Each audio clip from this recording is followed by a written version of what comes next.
Hello students, welcome to chemistry class. Today I will explain you atomic radius of unit number 3, that is classification of elements and periodicity in properties. Students, अगर हमें atomic size का पता करना हो, अगर हम atom के size का पता करना चाहते हैं तो कैसे पता करें?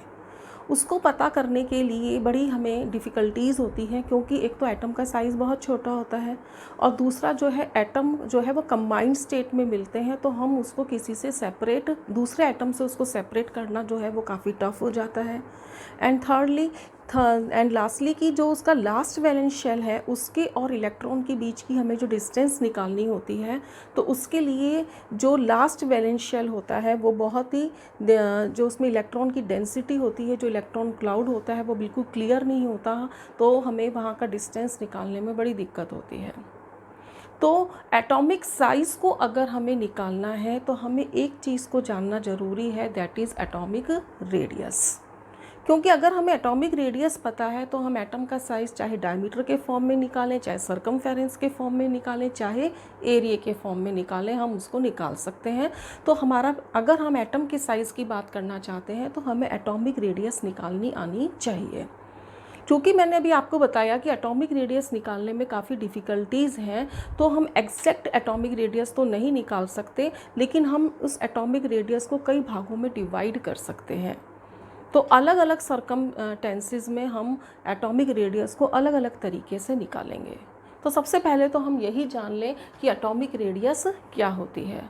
एटॉमिक रेडियस कि अगर मैंने ये एक एटम का डायग्राम बनाया जिसमें सेंटर में न्यूक्लियस है, शेल नंबर 1 है, शेल नंबर 2 है और शेल नंबर 3 है, यानी हमारा आउटर मोस्ट शेल कौन सा हुआ? 3rd नंबर का हुआ। तो न्यूक्लियस और लास्ट शेल के बीच का जो डिस्टेंस है वो क्या कहलाएगा? एटॉमिक रेडियस कहलाएगी। तो एटॉमिक रेडियस की डेफिनेशन क्या हुई? It is the distance from the centre of nucleus to the outer most shell containing the electron. ये है हमारी एटॉमिक रेडियस। लेकिन इस एटॉमिक रेडियस को हम 3 टाइप्स में डिवाइड कर सकते हैं। सबसे पहले आता है कोवैलेंट रेडियस। जैसा कि नाम से ही पता लग रहा है कि ये उस एटम की रेडियस है जो किसी दूसरे एटम के साथ में कोवैलेंट बॉन्ड के थ्रू बाउंडेड है। सपोज़ करो कि हम एटम की बात कर रहे हैं हाइड्रोजन की, और 2 हाइड्रोजन एटम के बॉन्ड आपस में किससे जुड़े हुए हैं? कोवैलेंट बॉन्ड से जुड़े हुए हैं। तो इनके बीच की दूरी का जो आधा होगा वो क्या कहलाएगा? Covalent radius. इसको और अच्छे से हम इस डायग्राम के थ्रू समझ सकते हैं कि अगर ये हमारा हाइड्रोजन एटम है, ये हमारा दूसरा हाइड्रोजन एटम है, और दोनों ने एक दूसरे को ओवरलैप कर लिया है, यानी दोनों के बीच में क्या बन गया है? कोवैलेंट बॉन्ड बन गया है। तो दोनों हाइड्रोजन एटम्स की न्यूक्लियस की बीच की जो डिस्टेंस है उसको तो हम क्या बोलेंगे? बॉन्ड लेंथ, और उसके हाफ को हम क्या बोलेंगे? Covalent radius. यानी न्यूक्लियस, दोनों के न्यूक्लियस की बीच की दूरी का हम क्या कर देंगे? हाफ कर देंगे। यानी कि अगर हम हाफ ऑफ बॉन्ड लेंथ कर देंगे तो हमें क्या मिल जाएगी? Covalent radius. ठीक है, तो कोवैलेंट रेडियस की क्या डेफिनेशन हुई? It is the half of the distance between the centres of nuclei of 2 atoms bonded by covalent bond. ठीक है, अब एक दूसरी कैटेगरी आती है रेडियस की, और वो है वांडर वाल रेडियस। वांडर वाल रेडियस ऑब्वियसली उन एटम्स में मिलेगी जिनके बीच में वांडर वाल फोर्स मिलता है। वैसे तो वांडर वाल फोर्स जो है वो 2 मॉलिक्यूल्स के बीच में लगता है। 2 मॉलिक्यूल जितना एक दूसरे के क्लोज आ सकते हैं, मैक्सिमम जितना एक दूसरे के क्लोज आ सकते हैं, तो वो बिकॉज ऑफ देयर वांडर वाल फोर्सेस। ठीक है, तो अब वांडर वाल रेडियस को समझना थोड़ा सा हमारे लिए टफ होगा। तो यहाँ फिर हम एग्जांपल ले रहे हैं कि सपोज़ करो हम H2 मॉलिक्यूल की बात करते हैं, यानी कि 2 H एटम आपस में किससे जुड़े हुए हैं? कोवैलेंट बॉन्ड से। और ये दूसरा H2 का मॉलिक्यूल है जिसमें 2 H एटम किससे जुड़े हुए हैं? कोवैलेंट बॉन्ड से। इस H2 मॉलिक्यूल को हमने इस तरीके से रिप्रेजेंट करा है और इस H2 मॉलिक्यूल को हमने इस तरीके से रिप्रेजेंट करा है। दोनों मॉलिक्यूल एक दूसरे के बिल्कुल क्लोज एडजेसेंट पोजीशंस पर आ गए हैं because of wander Waals force. So this is one H2 molecule and this is another H2 molecule, और दोनों H2 मॉलिक्यूल बिल्कुल एक दूसरे के क्लोज हैं due to van der Waals force. ऐसी स्थिति में इस मॉलिक्यूल का ये हाइड्रोजन और इस मॉलिक्यूल का ये हाइड्रोजन जो आपस में जुड़े हुए हैं, एडजेसेंट पोजीशंस पर हैं, उनके न्यूक्लियस की बीच की दूरी के आधे को हम क्या बोलेंगे, वैन डर वाल रेडियस बोलेंगे। यानी जो ये वाला डिस्टेंस है इसका जो हाफ होगा उसको हम क्या बोलेंगे, वैन डर वाल रेडियस। तो मॉलिक्यूल किसके हैं हमारे पास में, हाइड्रोजन के हैं, और दोनों आपस में एक दूसरे के बहुत क्लोज हैं बिकॉज ऑफ वैन डर वाल फोर्स। ये एक दूसरे से ओवरलैप्ड नहीं है। यहाँ हमने देखा कि दोनों एच एटम एक दूसरे से ओवरलैप्ड हैं, लेकिन यहाँ दो हाइड्रोजन के मॉलिक्यूल एक दूसरे से ओवरलैप्ड नहीं हैं, दोनों एडजेसेंट पोजीशंस पर हैं। तो इनके बीच की दूरी के आधे को हम क्या बोलेंगे, वैन डर वाल रेडियस। तो वैन डर वाल रेडियस की क्या डेफिनेशन हो गई, it is the half of internuclear distance between two similar adjacent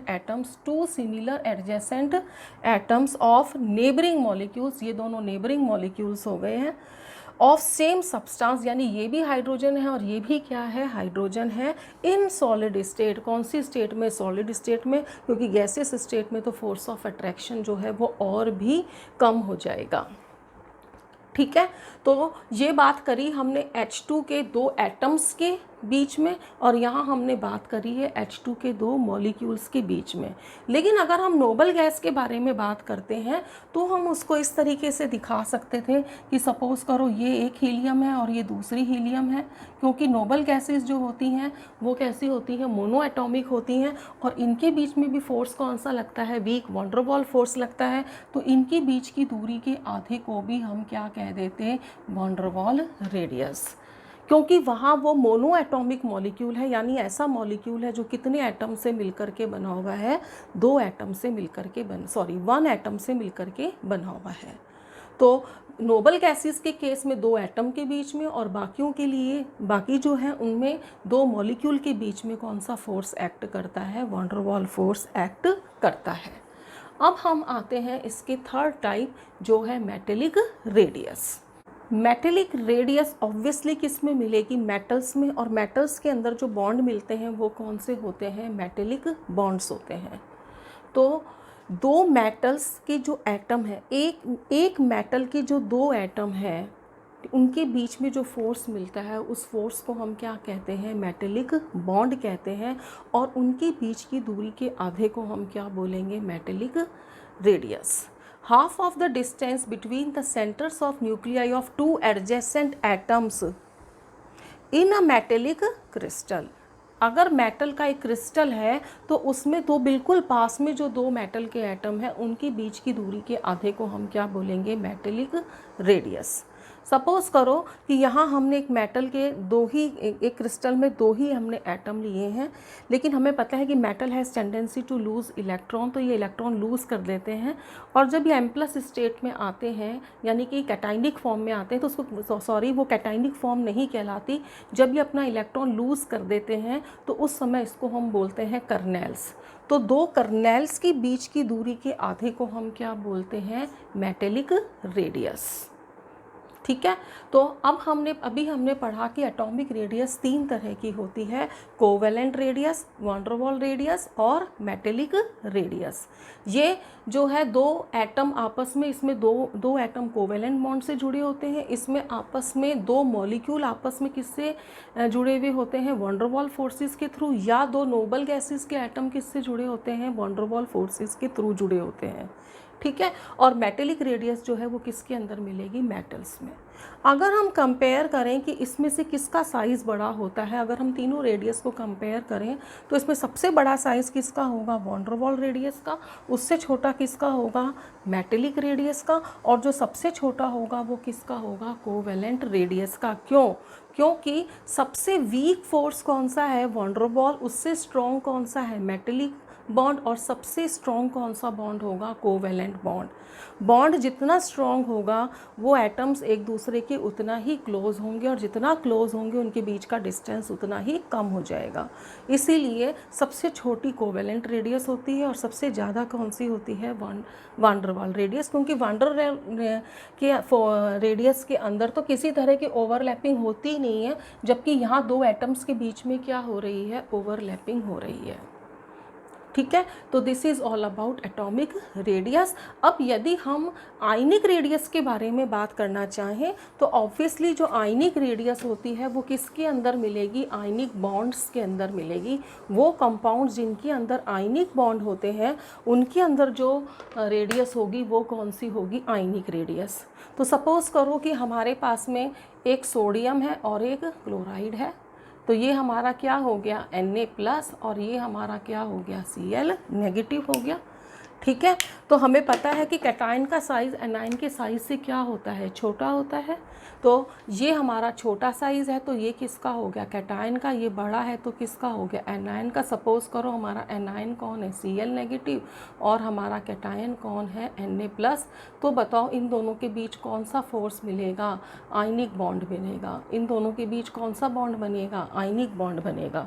तो यहाँ जब हमें रेडियस निकालनी होती है, ये इसका सेंटर है, ये इसका सेंटर है, तो हम इनके बीच की दूरी का अगर हम आधा करते हैं तो वो इस तरीके से आता है, जो गलत हो जाएगा, क्योंकि एनायन का साइज़ क्या होता है, बड़ा, और कैटायन का साइज़ क्या होता है, छोटा। तो ऐसी स्थिति में जब हमें इसकी डेफिनेशन निकालनी होती है तो हम क्या से बोलेंगे इसकी डेफिनेशन को, कि जहाँ तक एक आयन की न्यूक्लियस का इफ़ेक्टिव फोर्स ऑफ अट्रैक्शन रहता है, यानी कि अगर सोडियम है तो इसका इफ़ेक्टिव जो अट्रैक्शन है वो यहाँ तक रहेगा, यानी ये जो है ये कैटायन की क्या हो जाएगी, रेडियस हो जाएगी। और जो क्लोराइड है इसकी न्यूक्लियस का इफ़ेक्टिव अट्रैक्शन यहाँ तक रहेगा। तो जो ये वाली डिस्टेंस है, ये वाली डिस्टेंस वो क्या कहलाएगी, R नेगेटिव, और ये डिस्टेंस क्या कहलाएगी, R पॉजिटिव। और जब हम दोनों को ऐड कर देंगे तो हमारे पास में क्या आ जाएगी, बॉन्ड लेंथ। जो आयनिक बॉन्ड है उसकी क्या आ जाएगी, लेंथ आ जाएगी। ठीक है, so this is all about the different kinds of radius, atomic radius, ionic radius. This is called ionic radius. ये दोनों क्या कहलाएंगी, आयोनिक रेडियस। ठीक है, आई थिंक आपको ये सारी बात समझ में आ गई होगी जो मैंने आपको रेडियसिस के बारे में बताई, atomic radius, ionic radius, covalent radius, van der Waals radius, metallic radius. और अगर हम इन सारी रेडियसिस को कंपेयर करें तो उसमें सबसे जो बड़ी रेडियस होगी वो किसकी होगी, वान डेर वाल की, और सबसे छोटी किसकी होगी, कोवेलेंट रेडियस की होगी। आपको सब, आई होप आपको सब ठीक से समझ में आ गया होगा। So stay home, stay safe, but do study.